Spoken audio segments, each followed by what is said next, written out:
नमस्कार, स्वागत है आपका एबीपी गंगा में। मैं अवधेश। आप देख रहे हैं हमारा खास कार्यक्रम विश्लेषण, जहां होता है हर खबर का विश्लेषण। और आज विश्लेषण में बात होगी निवेश पर महायुद्ध की, क्योंकि एक तरफ सरकार यूपी का कायाकल्प करने के लिए इन्वेस्टर समिट करने जा रही है, लेकिन समाजवादी पार्टी सरकार के दावे पर सवाल उठा रही है। वहीं बात करेंगे आजम खान की, जिन्होंने एक ऐसी बात कही है जो सपा के बड़े दिग्गज नेताओं को चुभ सकती है। वहीं बताएंगे भाजपा की भगवा ब्रिगेड जो 24 से पहले बदल सकती है। लेकिन इन सब के बीच बात यह भी होगी कि कैसे भागवत के एक बयान पर सियासत गर्मा गई है। साथ ही बताएंगे अगले 48 घंटे जोशीमठ के लिए भारी नजर आ रहे हैं। तो कहीं मत जाइए, बने रहिए हमारे साथ, क्योंकि होगा विश्लेषण।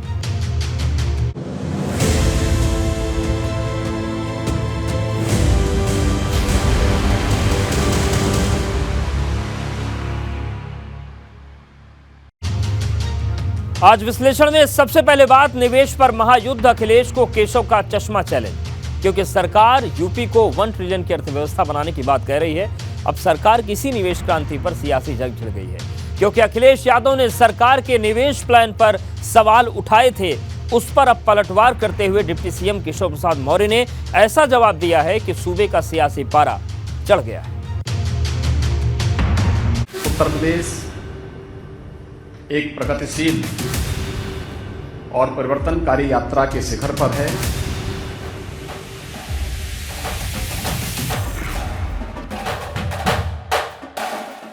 निवेश पर महायुद्ध, अखिलेश को केशव का चश्मा चैलेंज। उनका समाजवादी चश्मा उतर करके राष्ट्रवादी चश्मा लग जाए। यूपी बनेगा 1 ट्रिलियन की ताकत, निवेश क्रांति पर धुआंधार सियासत। ये केवल धोखा देने के लिए आयोजन है। उत्तर प्रदेश को देश की सबसे बड़ी ताकत बनाने के लिए सूबे की सरकार ने जहां एक तरफ पूरी ताकत झोंक दी है, वहीं निवेश पर जमकर सियासत हो रही है। क्योंकि एक तरफ सरकार के मंत्री 16 देशों के 21 शहरों में रोड शो कर दुनिया के हर कोने से निवेशकों को यूपी में निवेश का न्योता दे चुके हैं, वहीं देश के भीतर निवेश जुटाने की कमान खुद सीएम योगी ने संभाल रखी है। लेकिन समाजवादी पार्टी सरकार के दावों पर सवाल उठा रही है। अब सपा के इस हमले पर डिप्टी सीएम केशव प्रसाद मौर्य ने ऐसा जवाब दिया है कि सियासत गर्मा गई है। कि जो पहला इन्वेस्टमेंट मीट हुई थी, उसमें जो एमओयू साइन हुए थे 5 लाख करोड़ के लगभग, उसमें कितना जमीन पर उतरा है। ये केवल धोखा देने के लिए आयोजन है। पहले मंत्रियों को विदेश भेजना, फिर खुद शहर जाना, फिर G20 के कार्यक्रम यूपी में ज़्यादा करना। सबसे बड़ी बात तो ये आएगी सामने कि इनके पास इंडस्ट्रियल पॉलिसी क्या है। आखिरकार किस इंडस्ट्रियल पॉलिसी के तहत, किस इंसेंटिव के साथ इन्होंने पॉलिसी बनाई है जिससे इन्वेस्टमेंट उत्तर प्रदेश में आएगा। उनको श्री अखिलेश यादव जी को कोई अच्छे ऐसे चिकित्सक के पास भेज दीजिए जो आँख का बढ़िया इलाज करते हों, जिसमें उनका समाजवादी चश्मा उतर करके राष्ट्रवादी चश्मा लग जाए, प्रदेश का जो विकास करने वाला चश्मा वो लग जाए, तो उनको दिखाई देगा, विकास भी दिखाई देगा, सुशासन भी दिखाई देगा, निवेश भी दिखाई देगा।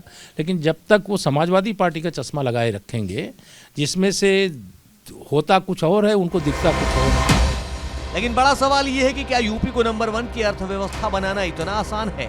ये सवाल इसलिए कि जब से सीएम योगी ने मुख्यमंत्री पद की शपथ ली है, तब से यूपी सरकार हर मंच से, हर मचान से यूपी को देश की नंबर 1 अर्थव्यवस्था बनाने की तस्वीर दिखाती आई है। और अब सरकार ने पहले से भी बड़ी तस्वीर दिखाई है, क्योंकि सरकार ने निवेश को लेकर पहले 10 लाख करोड़ के निवेश का लक्ष्य रखा था।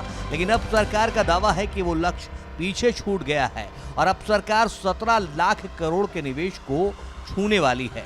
10 लाख करोड़ का लक्ष्य था कि हम ग्लोबल इन्वेस्टर समिट के माध्यम से निवेश लेकर के आएंगे। आज वो आंकड़ा पीछे छूट रहा है, उससे हम आगे बढ़ रहे हैं।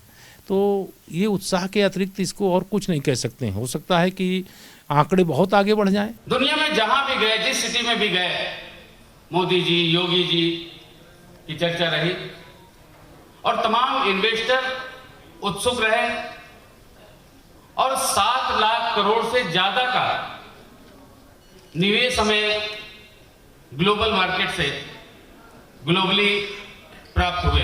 प्रधानमंत्री नरेंद्र मोदी जी की $5 ट्रिलियन की अर्थव्यवस्था बनाने का संकल्प और पूज्य योगी आदित्यनाथ जी महाराज की $1 ट्रिलियन की अर्थव्यवस्था को बनाने में उत्तर प्रदेश में सहयोग करिए।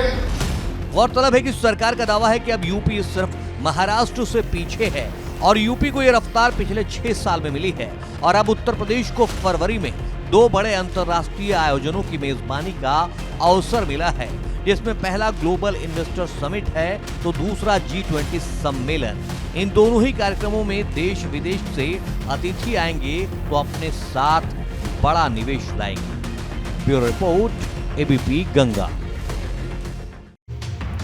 और अब बात सपा का सबसे बड़ा सिपाही आजम ने खुद दी गवाही, क्योंकि आजम खान बहुत दिनों के बाद एक बार फिर उसी अंदाज में दिखे जैसे वो पहले होते थे। हालांकि जमीन रामपुर की जगह मुंबई थी, जहां उन्होंने पहले फिल्म पठान पर बड़ी भविष्यवाणी कर बायकॉट गैंग को निशाने पर लिया, लेकिन जब उन्होंने ये कहा कि वो सपा के जीवित सबसे बड़े सिपाही हैं तो सियासत गर्म हो गई, क्योंकि अब राजनीति के जानकार आजम के इस बयान के मायने निकाल रहे हैं, क्योंकि जिससे जब से शिवपाल सपा में लौट कर आए हैं वो कहते रहे हैं कि उन्होंने सपा को खड़ा करने में अपना पूरा जीवन लगा दिया। सपा का सबसे बड़ा सिपाही आजम ने दी खुद की गवाही। जाहिर है मैं सपा का फाउंडर मेंबर हूं और अकेला जिंदा हूं। पठान पर आजम की भविष्यवाणी, बायकॉट गैंग के खिलाफ चेतावनी जारी। क्या आजम खान को शिवपाल की सपा में वापसी रास नहीं आई है? क्या आजम खान को लग रहा है कि सपा में शिवपाल के आने से उनका कद कम हो गया है? ये सवाल इसलिए खड़ा हो गया है क्योंकि रामपुर में मिली बैक टू बैक 2 हार के बाद अब आजम जनता को बताने लगे हैं कि वो ही सपा के जीवित संस्थापकों में से अकेले बचे हैं। जाहिर है मैं सपा का फाउंडर मेंबर हूं और अकेला जिंदा हूं। जाहिर है मैं सपा का फाउंडर मेंबर हूं और अकेला जिंदा हूं। मतलब आजम खान ये बताने की कोशिश कर रहे हैं कि मुलायम सिंह यादव के साथ मिलकर जिन लोगों ने पार्टी को खड़ा किया, आगे बढ़ाया, उसमें से वो अकेले बचे हैं। ये सवाल इसलिए और बड़ा हो जाता है क्योंकि जब से शिवपाल सपा में आए हैं वो कई मंच से ये बात कह चुके हैं कि उन्होंने न सिर्फ नेताजी के साथ मिलकर सपा को खड़ा किया बल्कि पार्टी को पूरा जीवन दे दिया। अखिलेश ने समाजवादी पार्टी का झंडा मुझे थमा दिया, हम लोग एक हो गए। अब हमारी गाड़ी पर समाजवादी पार्टी और साइकिल का झंडा लगेगा और हम एक हैं। और जिस तरीके से हमको यहाँ की जनता छोटे मुख्यमंत्री कहती थी, अब अखिलेश को छोटे नेताजी हमने स्वीकार कर लिया। हालांकि आजम खान ने खुलकर किसी का नाम नहीं लिया, लेकिन जिस तरह से चाचा भतीजे साथ आए हैं उससे आजम खान अलग थलग से हो गए हैं और ये बात कहीं ना कहीं आजम खान को भी अंदर ही अंदर खाई जा रही है। क्योंकि पहले आजम खान रामपुर का लोकसभा चुनाव जिताने में फेल हुए, फिर उस विधानसभा को जिताने में विफल साबित हुए जहां पिछले 45 सालों से आजम खान का कब्जा था। आजम खान आज एक केस के सिलसिले में जब मुंबई पहुंचे तो उन्होंने मीडिया से बात करते हुए कहा कि वो समाजवादी पार्टी के संस्थापक सदस्य हैं और इकलौते बचे हैं। आजम खान हमेशा से अपने बयानों के लिए जाने जाते हैं और इस बार जब संगठन विस्तार को लेकर उनसे सवाल पूछा गया तो उन्होंने कुछ इस तरीके से वो जवाब दिया। अब माना जा रहा है कि शायद आजम खान ये बताने में जुटे हैं कि वो समाजवादी पार्टी में कितने वरिष्ठ हैं। मुस्लिम नेताओं की जो पंक्ति है उसमें सबसे ऊपर वो हैं और जिस तरीके से शिवपाल यादव को लेकर बातें हो रही हैं संगठन में कि उन्हें बड़ी जिम्मेदारी दी जाएगी, इस पर इस तरीके से आजम खान ने उनकी क्या अहमियत है समाजवादी पार्टी में, शायद उसे बताने की ही कोशिश की है। लेकिन आजम खान यही नहीं रुके, उन्होंने एक चेतावनी पठान फिल्म के सुपरहिट होने की भविष्यवाणी कर उस बाइकॉट गैंग को भी दे दी जो लगातार पठान के खिलाफ बाइकॉट की जंग छेड़े हुए है। आपको लगता है? अरे मियां मेरे बच्चों, बंबई वालों, हिट हो गई फिल्म, खूब चलेगी, खूब कमाएंगे पैसा। गौरतलब है कि इन दिनों फिल्मों के बाइकॉट का ट्रेंड चल पड़ा है। जब सीएम योगी मुंबई गए थे तब फिल्म अभिनेता सुनील शेट्टी ने भी बाइकॉट गैंग की शिकायत की थी। हैशटैग बॉयकॉट बॉलीवुड, वो हम सबको मिलकर उसे कैसे हटाया जा सकता है। ये जो हमारे ऊपर स्टिग्मा जो लगा हुआ है वो हटना बहुत जरूरी है। I think all of us will agree about that. जब से रामपुर में विधानसभा का उपचुनाव समाजवादी पार्टी हारी है, तब से आजम खान मीडिया से दूरी बनाए हुए थे। आज मुंबई में उन्होंने पत्रकारों से बात की और उनके सवालों का जवाब दिया। आजम खान ने जिस तरह से शाहरुख खान की फिल्म पठान का समर्थन करते हुए उसे सुपरहिट बता दिया है, इस पर राजनीति आने वाले दिनों में गर्मा सकती है। लेकिन बड़ा सवाल इस बात का है कि आजम खान अपने तीखे बयानों के जरिए फिर से खुद की ताकत दिखाने की कोशिश कर रहे हैं, क्योंकि सदस्यता रद्द होने के बाद आजम खान 9 साल तक चुनाव नहीं लड़ पाएंगे। अब सवाल इस बात का है कि आप बिना चुनाव लड़े आजम सपा को रामपुर में जीत दिला पाएंगे, क्योंकि 2 लगातार हार के बाद ये सवाल आजम खान के सामने चुनौती बनकर खड़ा है। Bureau report, ABP Ganga.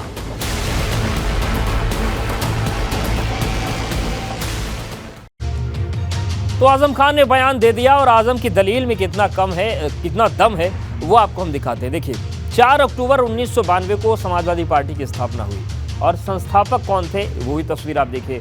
Mulayam Singh Yadav उस दिन अध्यक्ष बने। जनेश्वर मिश्र, जिन्हें छोटे लोहिया कहा जाता है, उपाध्यक्ष की भूमिका उनको मिली। कपिल देव सिंह महामंत्री बनाए गए और आजम खान महामंत्री बनाए गए। साथ ही मोहन सिंह जो थे उनको प्रवक्ता बनाया गया। और जैसा कि आजम ने कहा वो सही है कि वो जो संस्थापक सदस्य थे उनमें से एकमात्र वो हैं जो राजनीति में बने हैं और इस दुनिया में हैं। बाकी 4 लोग जो हैं वो दिवंगत हो चुके हैं। और चलिए अब आगे बढ़ते हैं, बात करते हैं 24 से पहले बदल जाएगी भगवा ब्रिगेड। इस बात के कयास मैनपुरी में मिली हार और खतौली में भाजपा की जमीन खिसकने के बाद से लगाए जा रहे हैं। लेकिन अब भाजपा के प्रदेश अध्यक्ष भूपेंद्र चौधरी ने इस बात पर मुहर लगा दी है कि जल्द भाजपा की टीम में बड़ा बदलाव होगा। हालांकि भाजपा इस बदलाव के पीछे मैनपुरी और खतौली को नहीं बल्कि 24 की तैयारी को वजह बता रही है।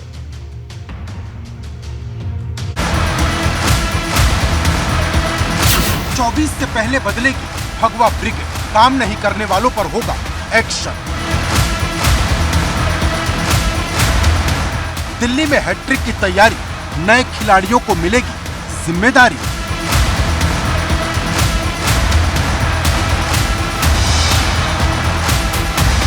दो 2024 की चुनावी जंग में भले ही अभी वक्त, लेकिन भाजपा दिल्ली में हैट्रिक लगाने की रणनीति पर अभी से ही काम करने लगी है, क्योंकि भाजपा ने यूपी में सभी 80 सीट को जीतने का लक्ष्य तय किया है। लेकिन जिस तरह से भाजपा को हाल में मैनपुरी और खतौली में हार मिली, उससे उसका ये मिशन खतरे में नजर आ रहा। और अब भाजपा 24 से पहले अपने संगठन में बड़े बदलाव की तैयारी कर रही। मतलब जिन नेताओं की रिपोर्ट खराब है उन्हें न सिर्फ बदला जाएगा बल्कि उनकी जगह किसी नए खिलाड़ी को मौका दिया जाएगा।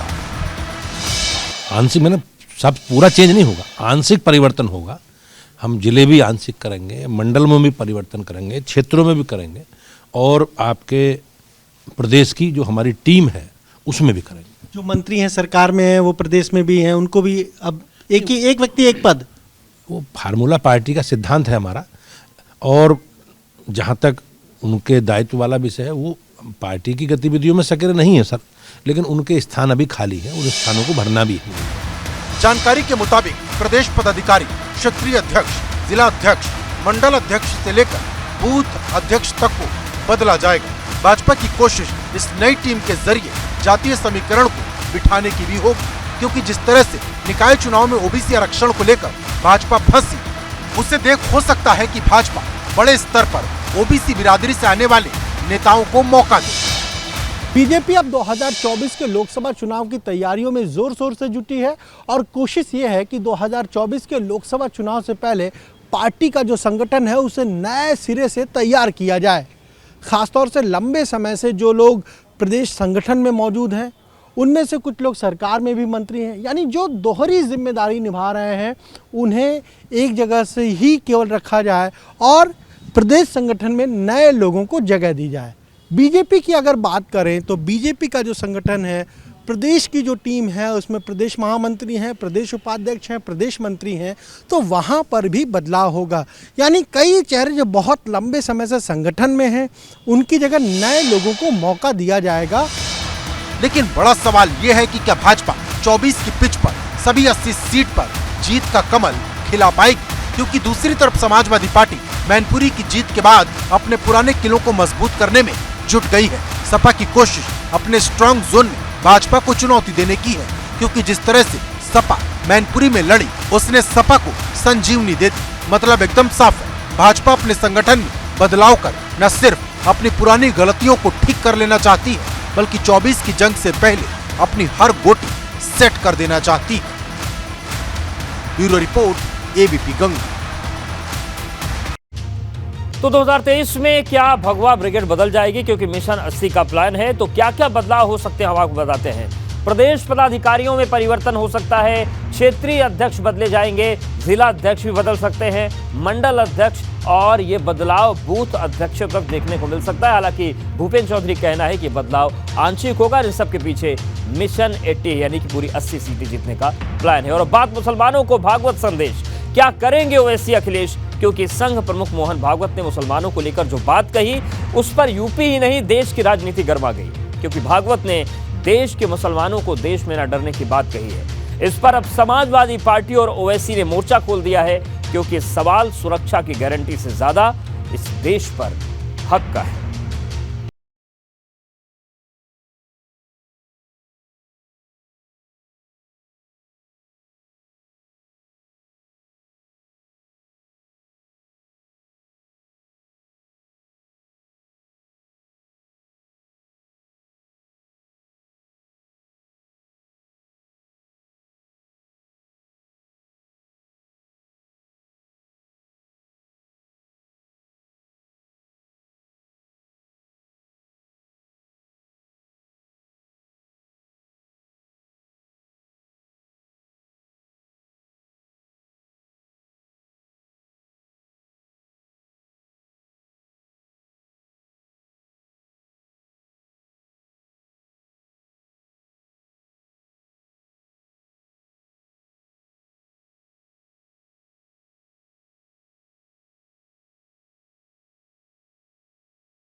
अब संघ प्रमुख मोहन भागवत की इस बात पर सियासत इस कदर गर्म हुई है कि ओवैसी से लेकर सपा सबने संघ के खिलाफ मोर्चा खोल दिया है। ये आप तो कह रहे हैं कि आपको अगर रहना है भारत में, पहले तो होते कौन है मुसलमानों को परमिशन देने के लिए कि मैं कैसा अपना फेथ को फॉलो करूंगा नहीं करूंगा?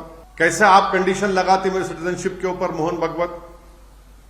हम यहां पर अपना फेथ एडजस्ट करने के लिए नहीं है। आप होते कौन है हमको बताने वाले?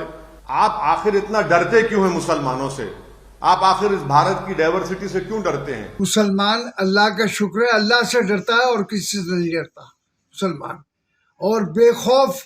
बहरहाल वो इन मोहन भागवत हो या कोई भी हो या प्राइम मिनिस्टर हो, कोई भी हो, हम तो अल्लाह से डरते हैं।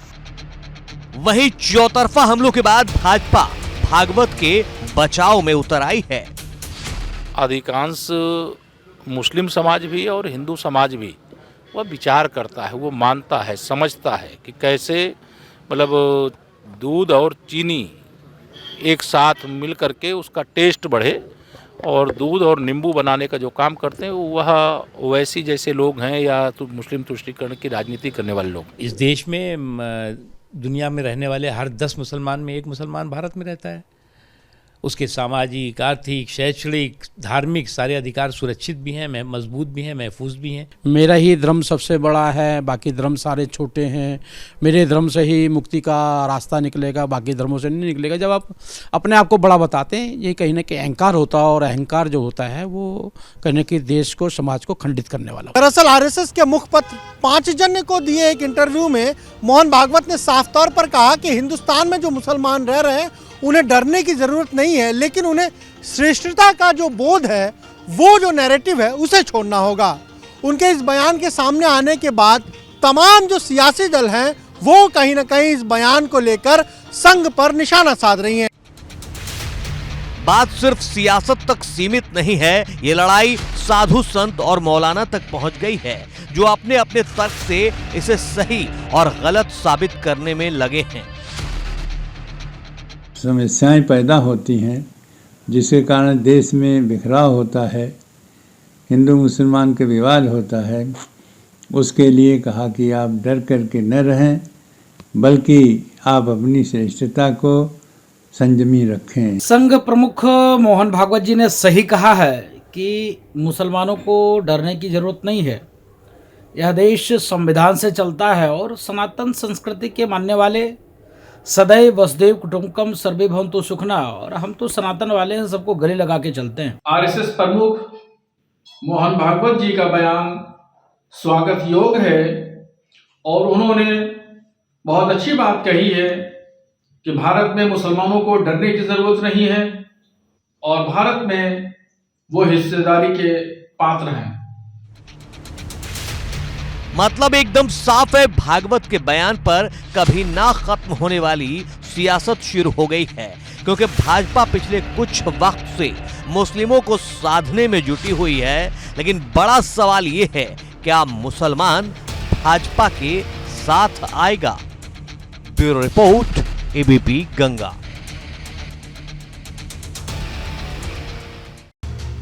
और अब बात दरकता पहाड़, डराती बर्फबारी, जोशीमठ पर अगले 48 घंटे भारी, क्योंकि तबाही के मुहाने पर खड़ा जोशीमठ केदारनाथ और बद्रीनाथ में हुई बर्फबारी के बाद और ज्यादा खतरे में आ गया है, क्योंकि जोशीमठ हर घंटे दरकता जा रहा है। अब मौसम विभाग ने जोशीमठ में बारिश की चेतावनी दी है, जिससे जोशीमठ पर खतरा मंडराने लगा है।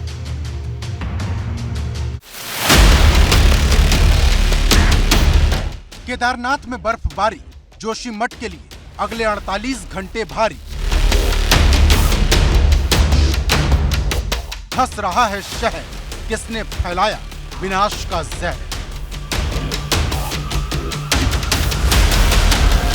जैसे जैसे वक्त बीत रहा, जोशीमठ जमींदोज होने की तरफ बढ़ता जा रहा। मकान, दुकान, सड़क, होटल में पड़ी दरार हर घंटे के हिसाब से बढ़ती जा रही, क्योंकि जहां पहले मामूली दरार थी, वहां अब चौड़ी खाई हो गई है। वहाँ बहुत खतरा है बेटा, ऊपर से धस रहा, नीचे से भी भूस्खलन हो रहा। उस दिन 3 तारीख को हम रात में 2 बजे उठे, तड़ के आवाज आए तो हम रोड में रहे, तब उसके दूसरे दिन हमने अपना सामान उठा दिया। तो अब ये समस्या हो गया कि कहाँ से किस्त दें। हम तो सरकार से ये कह रहे हैं कि अगर हमारा लोन माफ हो जाए और हमारा मकानों का क्षतिपूर्ण जो भी है हमको 1 टाइम 1 सेटल टाइप का अगर कर देते हैं तो हम लोग कहीं भी अपने सेफ जगह पर चले जाते सर। जोशीमठ में बढ़ते खतरे और चौतरफा हमले के बाद सरकार एक्शन में है, क्योंकि अब तक सवाल उठ रहे थे कि सरकार बिना मुआवजे के मकानों को क्यों तोड़ रही, लेकिन अब सरकार ने मुआवजे की पूरी तस्वीर साफ कर दी है। नहीं, अभी हमने अंतरिम रूप से एक जो फौरी तौर पर हो सकता है उस मुआवजे की कुछ राशि दी है, लेकिन जो भी आकलन करने के बाद हमने केदारनाथ आपदा के समय में, वरुणावत के समय में जिस प्रकार से धनराशि देने का, जो भी सहायता राशि देने का प्रावधान आपदा में किया है, उसका जो सबसे अच्छा रास्ता हो सकता है यहाँ के लोगों से बात करके, यहाँ की जो प्रमुख हमारे सामाजिक संगठनों के लोग हैं, प्रतिनिधिगण हैं, उन सभी से बात करके हम लोग जो है उसको तय करेंगे। डेफिनेटली अगर टेम्परेरी शिफ्टिंग कराया जाता है तो उसमें घर जैसे सुविधाएं तो नहीं हो सकती है जी। उसकी वजह से लोगों को तकलीफ होती है, उसको हम समझते हैं जी। और इसीलिए आज एक निर्णय हुआ था कि हम लोग एक अंतरिम सहायता के रूप में 1.5 लाख रुपए उनको देने का जीवो हो गया है जी। ये जल्दी डिस्ट्रीब्यूट भी किया जाएगा। उससे लोग अपने मन से अगर अपने रिश्तेदार के यहाँ जाना चाहते हैं या कोई किराए के मकान में रहना चाहते हैं तो उनके पास पर्याप्त धनराशि अवेलेबल हो जी। यानी 1.5 लाख रुपए सरकार हर परिवार को देगी। 1.5 लाख रुपए जो प्रभावित 723 परिवार हैं, प्रत्येक परिवार को दे दी जाएगी।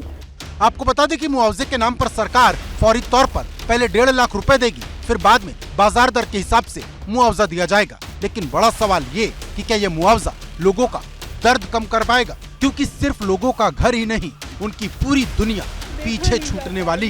हमारा बचपना बीता है, सब कुछ हमारी माँ, चाची, भाई बहनों ने सबने बहुत मेहनत करी। और वहीं मुश्किल वक्त में मौसम के बदले मिजाज ने जोशीमठ की मुश्किल और बढ़ा दी, क्योंकि जहां केदारनाथ और बद्रीनाथ में बर्फबारी शुरू हो गई, वहीं मौसम विभाग ने अगले 48 घंटे में जोशीमठ में बारिश की चेतावनी दी है। कल जब जाएंगे तो मैं कहूँगा थोड़ा उसका अमाउंट बढ़ेगा, तो 10 से 20 के बीच में वो रहना चाहिए, तो मॉडरेट तक की रेंज जो है करीब करीब वो कल थोड़ी मिल सकती है। तो इसी तरह की एक्टिविटी है, बहुत ज़्यादा भी नहीं है, कोई हैवी रेन या हैवी स्नोफॉल ऐसा तो नहीं है। इस वक्त मौसम भी जोशीमठ में परेशान कर रहा है। आज सुबह से ही ऊपरी पहाड़ी इलाकों में बर्फबारी है, जोशीमठ शहर में कड़ाके की ठंड है और ऐसे में ये मौसम कहीं ना कहीं दिक्कतें पैदा न करे, इस ओर भी प्रशासन की चिंताएं बढ़ती जा रही हैं। फिलहाल जो होटल जिनको गिराना है उनके स्वामियों से बात हुई है, लेकिन अभी भी उस पर कार्रवाई आगे नहीं बढ़ पाई है। मतलब एकदम साफ है, बर्बादी के मुहाने पर खड़े जोशीमठ के लिए मौसम भी दया नहीं दिखा रहा, क्योंकि बारिश आने से न सिर्फ मकानों पर पड़ी दरार बढ़ जाएगी बल्कि शहर की सड़कें पूरी तरह फट जाएंगी। Bureau report, ABP Ganga.